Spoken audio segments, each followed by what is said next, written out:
வணக்கம், good morning, happy morning, wonderful morning. நம்ம Robert மோரோட புக்கு படிச்சுட்டு இருக்கிறோம். கைசன், அதாவது tiny steps how big changes can ஹேப்பன்னு.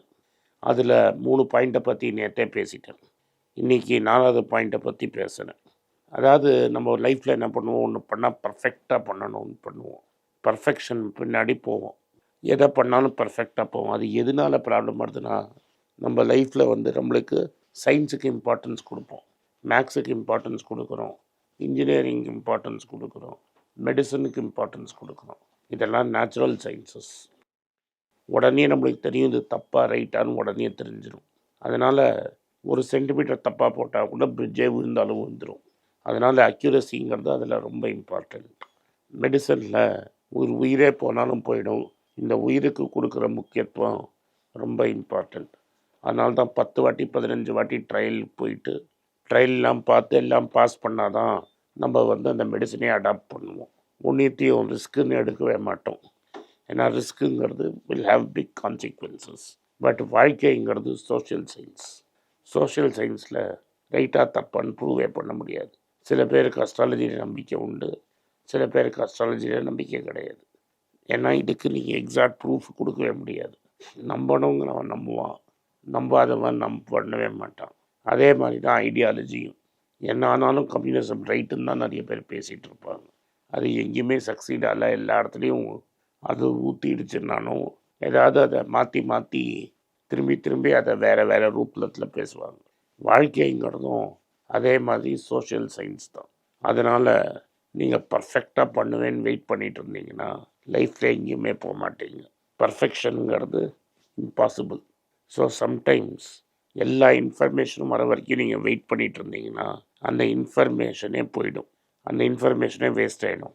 ஏன்னா எல்லாத்தையும் இன்ஃபர்மேஷன் எல்லாத்தையும் நீங்கள் பர்ஃபெக்டாக பண்ணணும்னு நினைக்கிறதுக்குள்ள அந்த சேஞ்சே போயிடும். அதனால் sometimes we may have to take important decisions when information is imperfect. So decision இம்பர்ஃபெக்டாக இருக்கிறச்ச கூட we have to make decisions. So sometimes ஒரு சின்ன தப்பு வந்துருச்சுன்னா we will correct it along the way. அதாவது போகிற வழியிலேயே அந்த ஸ்டெப்பை கரெக்ட் பண்ணி வச்சிடலாம்.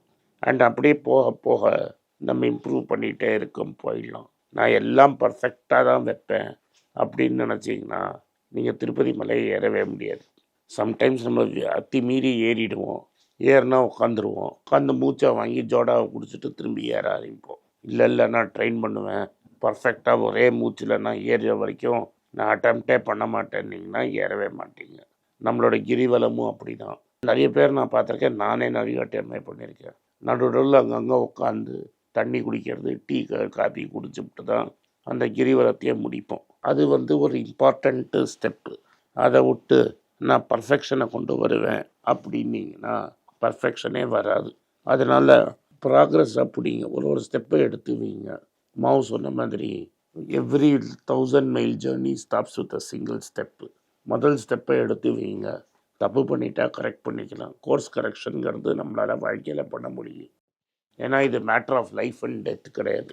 As long as it is not matter in life and death, we can make some small corrections along the way. அப்போது என்னெல்லாம் பாயிண்ட்ஸை நீங்கள் கன்சிடர் பண்ணணும், எதெல்லாம் நீங்கள் பார்த்து ஸ்டெப் எடுக்கணும், இது மாதிரி சொல்கிறது ஈஸி. ஃபியர் ஆஃப் ஃபெயிலியரை எலிமினேட் பண்ணிடணும். அதனால் பர்ஃபெக்ஷனுக்காக தான் ஃபெயிலியர். இல்லாட்டா ஃபெயிலியர் ஆகிடுச்சா திரும்பி சான்ஸ் கிடைக்காதுங்கிறதுக்கு பண்ணுவோம். பட் கூகுள் மாதிரி கம்பெனிலலாம் ஃபெயிலியர் என்கரேஜ் பண்ணிகிட்டே இருப்பான். நீங்கள் ஃபெயில் பண்ணிகிட்டே இருந்தீங்கன்னா தான் உங்களுக்கு ட்ரை பண்ணணும்னு தோணும். இம்பர்ஃபெக்ஷன் அக்செப்ட் பண்ணிங்கன்னா தான் you can take bold steps without any fear. Sometimes தைரியமாக பண்ணிட்டோன்னா என்ன ஆகும் அப்படிங்கிறத பார்க்குறீங்க. சம்டைம்ஸ் லைஃப் அண்ட் டெத் இல்லைன்னா we can always take a mistake. Decision makingல நான் உங்களை 2 கேள்வி கேட்குறேன். which is the best decision you made in 2024? உங்கள் ஆன்சர் அவுட்கம்மை டிசைட் பண்ணி தான் இருக்கும். இந்த ஸ்டாக் வாங்கினேன் சார், இது சூப்பராக மேலே போச்சு, that is the best decision. நீங்கள் என்ன பண்ணணும்னா எப்படி அந்த டிசிஷன் ப்ராசஸில் வந்தீங்கன்னு பார்க்கணும். ஆனந்த் சொன்னார் அதனால் பண்ணேன் அப்படின்னு சொன்னீங்கன்னா அது தப்பான டிசிஷன். நீங்கள் என்ன பண்ணணுன்னா அந்த டிசிஷன் ப்ராசஸை போகணும். அந்த டிசிஷன் அந்த ஸ்டாக்கு சூப்பராக மேலே போச்சு உங்கள் டிசிஷன்னாலனா then you can feel happy. But still you could have made all the decision right. And some extraneous event, ஒரு கவர்மெண்ட் ஆக்டிவிட்டி ஆக்ஷன், இல்லாட்டா ஒரு ரெகுலேஷன், இல்லாட்டா வேறு ஏதோ ஒரு எக்ஸ்டர்னல் ஃபேக்டர்னால நீங்கள் எடுத்த டிசிஷன் தப்பாக போயிடலாம். ஸோ அதை யாராலையும் ப்ரெடிக்டே பண்ண முடியாது. ஒரு இர்ரேஷ்னல் ஃபோர்ஸ்னால் உங்கள் டெசிஷன் கெட்டு போயிடலாம். இப்போ பல ஊரில் கிரிப்டோவை பேன் பண்ணிட்டாங்க.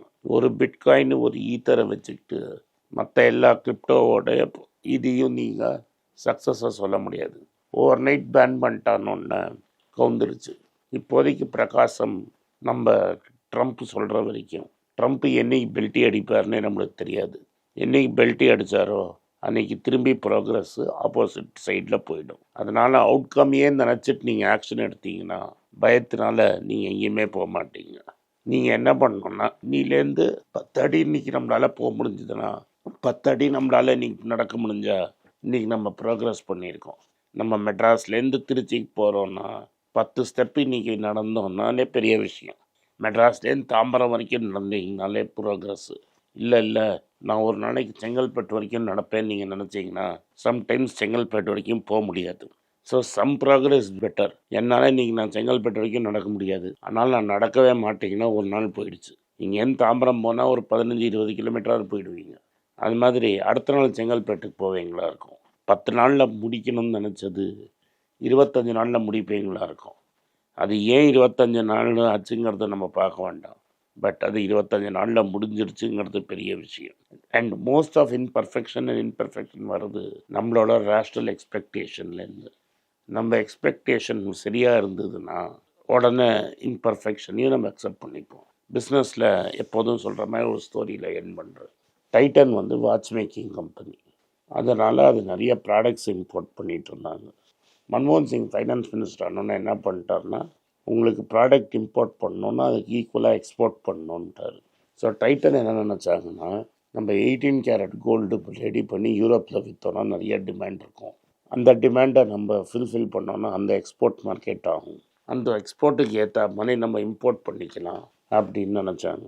அது என்ன ஆகிடுச்சு, மிஷினரியை தப்பாக வாங்கி ஏதோ ரெடியாகி ஃபெயில் ஆகி அதை லான்ச் பண்ணுறதுக்கு ஒரு 3 வருஷம் ஆகிடுச்சு. அந்த லான்ச் பண்ணி அங்கே 18 கேரட் கோல்டு போகிறதுக்குள்ளே 18 கேரட் கோல்டே அவுட் ஆஃப் ஃபேஷன் ஆகிடுச்சு அமெரிக்காவில். இந்தியாவில் எவனும் 18 கேரட் கோல்டே வாங்க மாட்டேங்கிறான். மிஷினரி வாங்கியாச்சு, கோல்டு பண்ணுறதுன்னு டிசைட் பண்ணியாச்சு, எல்லாம் ரெடி பண்ணியாச்சு. அது கேபிட்டல் 10 ரூபாய்க்கு கம்மியாக போயிடுச்சு ஸ்டாக்கு. அப்போ ஒரு ஆளுக்கு ஐடியா வந்தது, நம்ம கொஞ்சம் ட்வீக் பண்ணி 21 கேரட் கோல்டாக போட்டு இந்தியாவிலேயே விற்கலாம். இதுதான் கோர்ஸ் கரெக்ஷன். பர்ஃபெக்ஷன்னு சொல்லி இல்லை நான் இழுத்து மூடிட்டேன் அவ்வளோதான், யூரோப்பில் விற்கலை, 18 கேரட் கோல்டு தான் பண்ணுவேன் அப்படின்னு நினச்சிருந்தாங்கன்னா இழுத்து மூடியிருப்பாங்க. ஒரு எக்ஸிக்யூட்டிவ் ஐடியா வந்தது, கேரட்டோமீட்டர் தூக்கி கடையில் வச்சோன்னா எந்தெந்த ஜுவல்லரி என்னென்ன ஃப்ராடு விற்றுருக்காங்கிறது தண்டவாளத்துக்கு வந்துருச்சு. உடனே அவன் என்ன சொன்னான், நீ கொண்டு வந்து உன் கோல்டை வெயி, 22 கேரட் கோல்டாக நீ செக் பண்ணிக்கோ ஃப்ரீயானான்னு. பார்த்தா எல்லாம் 18, 16 கோல்டையே 22 நம்பிட்டு இருந்தாங்க. ஒரேடியாக நம்பிக்கைங்கிற பேரில் டைட்டன் சேல்ஸு பயங்கரமாக ஏறிடுச்சு. கடைசியில் ஜோயான்னு மியான்னு 18, 16 கேரட் கோல்டு அவன் பிராண்டு போட்டு நீ விற்றுன்னு இருக்கிறான். எதுக்கு சொல்ல வரேன்னா, பர்ஃபெக்ஷன் தான் வேணும்னு அவர் உட்காந்துட்டு இருந்தாங்கன்னா ஜெரெக்ஸ் தேசாயால் ஒன்றுமே பண்ணியிருக்க முடியாது. தப்பாகிடுச்சு, போனோம் ஒரு ப்ரோக்ரஸில் அது ஊற்றிக்கிச்சு, அது ஃப்ளா இருக்க தான் செய்யுது. அதை அட்ஜஸ்ட் பண்ணி சரி பண்ணாங்க. 30 வருஷம் கழிச்சு இன்றைக்கி என்னடா ஆகிடுச்சுன்னா, அந்த டைட்டனுங்கிற கம்பெனிக்கு வேல்யூவேஷன் வரதே தனிஷ்குனால தான். ஸோ பர்ஃபெக்ஷன் தான் எல்லாம் கரெக்டான அப்புறம் நான் பிஸ்னஸில் இறங்குவேன்னீங்கன்னா இறங்கவே முடியாது, வாழ்க்கையும் போயிடும். அதுதான் டைட்டன் கதை உங்களுக்கு சொல்லிக் கொடுக்குது. இந்த வீடியோ உங்களுக்கு பிடிச்சிருந்தேன்னா வீடியோ லைக் பண்ணுங்கள், எங்கள் சேனலை சப்ஸ்கிரைப் பண்ணுங்கள், பெல் நோட்டிஃபிகேஷன் தட்டுங்க. இந்த வீடியோ முடிஞ்சால் உங்கள் சொந்தக்காரங்களுக்கும் ஃப்ரெண்ட்ஸுக்கும் அனுப்புங்க. நன்றி, வணக்கம்.